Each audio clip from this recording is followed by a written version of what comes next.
opinions and views of the hosts and guests do not reflect those of the station.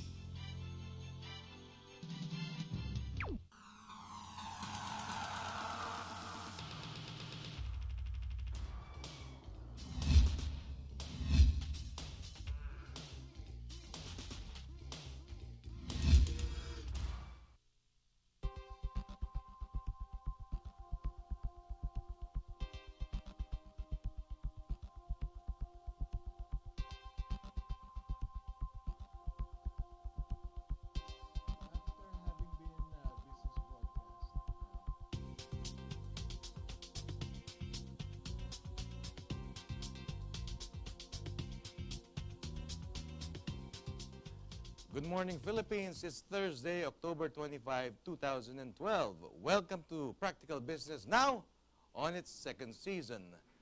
Today's episode is all about motoring concerns, in particular, how to get more mileage for your hard-earned peso. On the show today is Jeremiah Frehil, a notable proponent of automotive LPG. Also with us is Mr. Eranio Evangelista, the inventor of a fuel-saving device that promises to give your car more power with less carbon emissions. And of course, we also have with us Mr. Kiko Dagohoy of the North Luzon Expressway for some undas tips. I'm your host, Miguel Hill.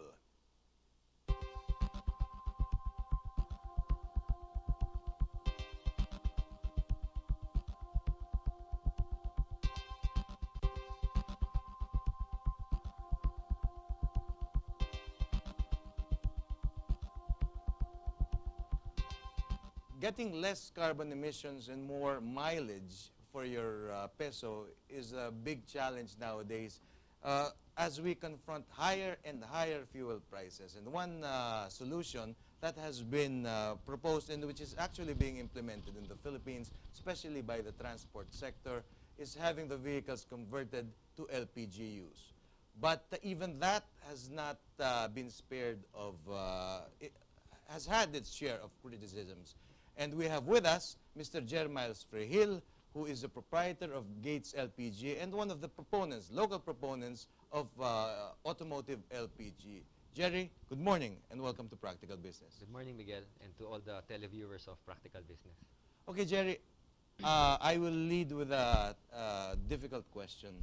Recently, the Department of Health, the DOH, has come out with a statement saying, in effect, that the LPG, that automotive LPG in general is hazardous because supposedly some of the LPG tends to leak, and this endangers the health, not only the driver but the passengers as well.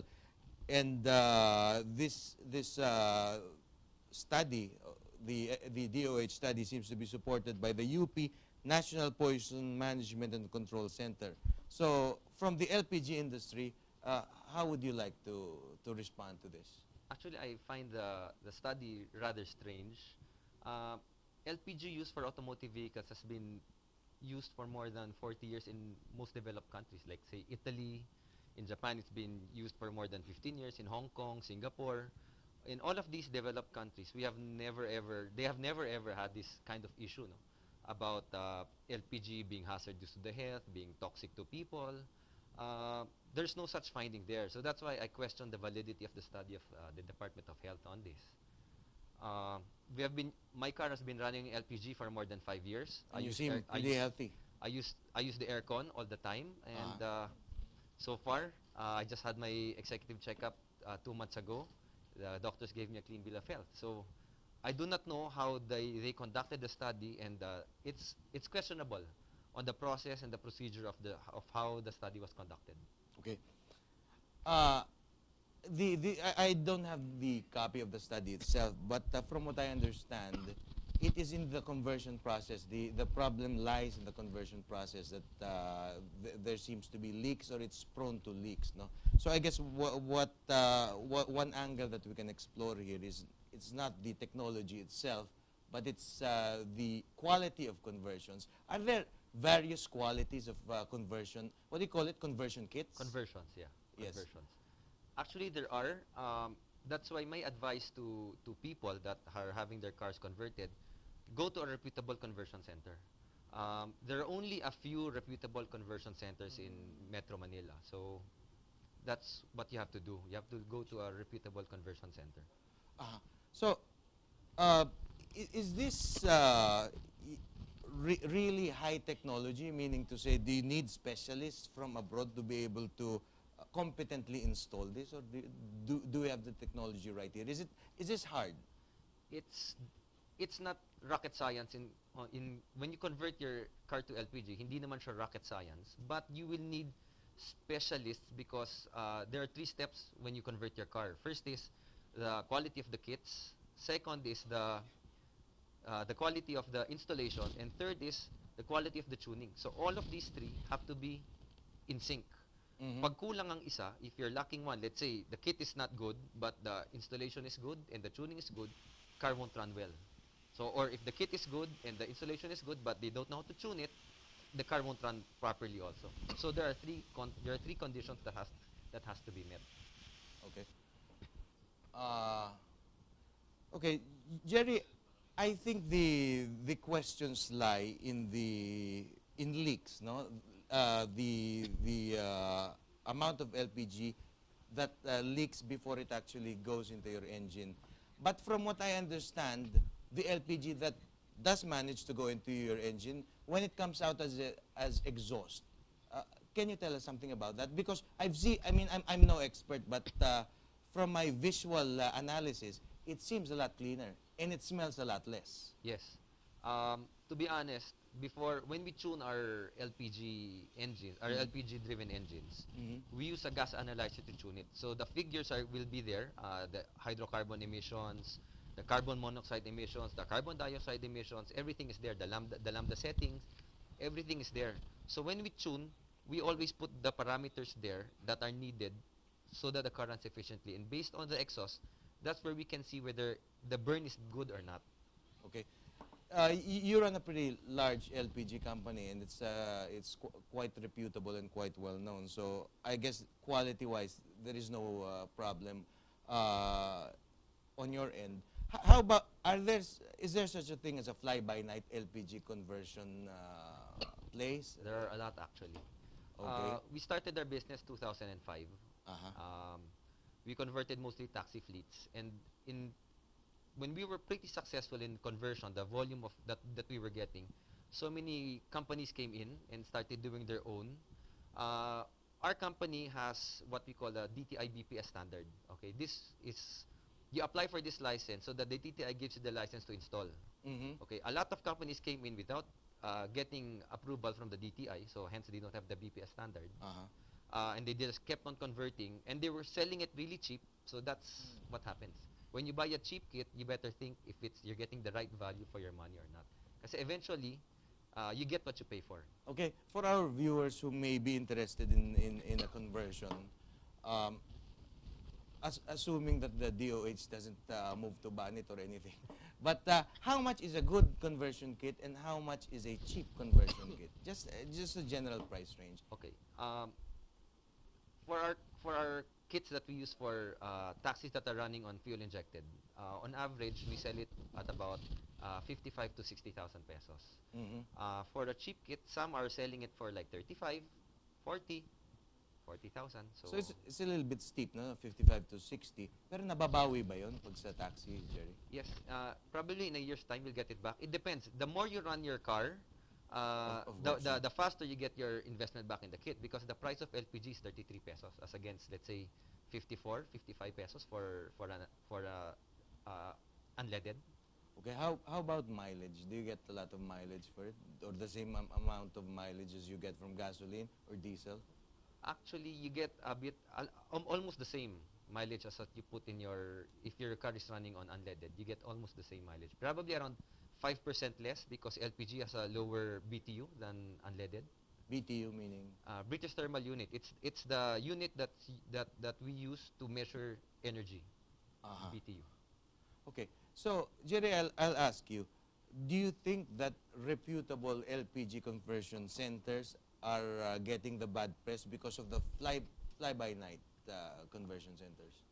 In reality, partly, maybe partly. But I think another Partly. aspect that we need to look at it is because since people are moving to LPG, um, oil companies might be losing on their gas sales, no? Maybe. Okay, so on that note, do you think that there is an orchestrated demolition campaign against the technology? Mm, I hope not. Okay. We'll get back to you a little later, Jermiles. But I'll ask Mr. Kiko Dagoy here because I understand they have some announcements regarding the Undas preparations at the Northern Luzon Expressway, which is something, or North Luzon Expressway, sorry, because Undas brings about a huge volume of traffic, and certain preparations are necessary in order to be able to accommodate that. No? So, what's new, Kiko? Well, first of all, Miguel, I thank you again for inviting me in your show. Yes. Well, a week from now, we are expecting again the influx of motorists heading towards the north for All Saints Day. And in preparation for that, we are, number one, we are beefing up our manpower to help the motorists. We are deploying more tellers and traffic management personnel to help the flow of traffic. The heavy traffic is expected on the 31st of October, which is of course the day before All Saints Day. 31 and then up to the morning of November 1. So, yung mga toll booths, lahat puno yun. Hindi tatlo, meron, tatlo Yes, wala. yes, Okay. yes. O, kung magkakaproblema, Kiko, like yung mga problema sa kalye, may masisiraan o may maliligaw, Yes. Do you have people there Well, who will answer who will address the Yes, of inquiries? course, we have our regular traffic management personnel who will be there and ready to assist motorists, any motorists who will be in need. And aside from that, Miguel, kasi we also have motorist assistance centers. Well, these motorist assistance centers are usually it's a program. It's a program that we usually have during major occasions, like You have All Saints Day. partners like the oil companies for that? Yes, I think Shell is one. Petron, I think, is one also. Yes. I forgot the other sponsors. I'm sorry. But the Motorist Assistance Center, they have free drinks and they also offer first aid treatments if And needed. these are free. Yes, it's all for free, of course. If your car gets bogged down or something, can you get a free push or maybe a free tow I don't to think so. to the sideline? That I think is not included in the package. Okay. But it's service oriented. Yes, it's it's not, service oriented. Okay. Aside from that, let me also add that we will also have we now have a what we call as NLIGTAS, the North Luzon Integrated Travel Advisory System.